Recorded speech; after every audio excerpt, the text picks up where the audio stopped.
Pemirsa, ratusan kaum perempuan yang tergabung dalam organisasi Aliansi Muslimah Aceh menggelar aksi unjuk rasa menolak disahkannya rancangan undang-undang penghapusan kekerasan seksual. Aksi damai itu berlangsung di halaman kantor DPRA Senin pagi.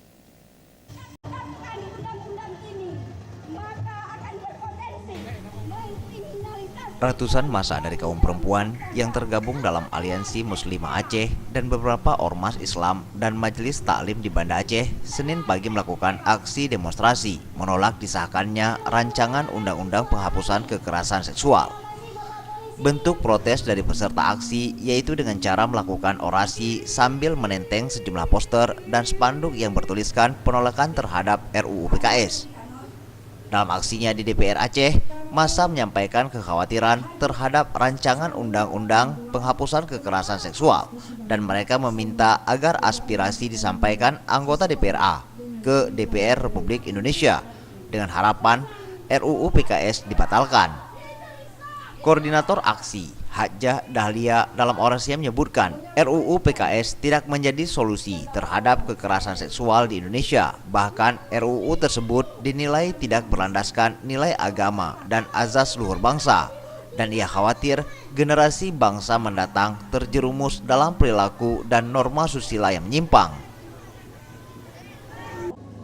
Menyampaikan kegalauan, kekhawatiran Muslimah Aceh terhadap rancangan undang-undang penghapusan kekerasan seksual.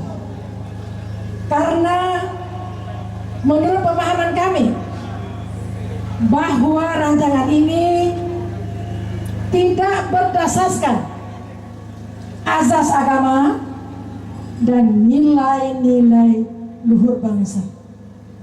Kami yakin rancangan undang-undang penghapusan kekerasan seksual ini tidak menjadi solusi untuk menghindari kekerasan, penghapusan kekerasan seksual. Karena kita melihat dari definisinya. Aksi damai ratusan kaum perempuan di kantor DPRA tersebut disambut langsung oleh 3 anggota dewan dan mereka berjanji aspirasi dan kekhawatiran kaum ibu tersebut akan disampaikan ke DPR RI. Tim Liputan Aceh TV.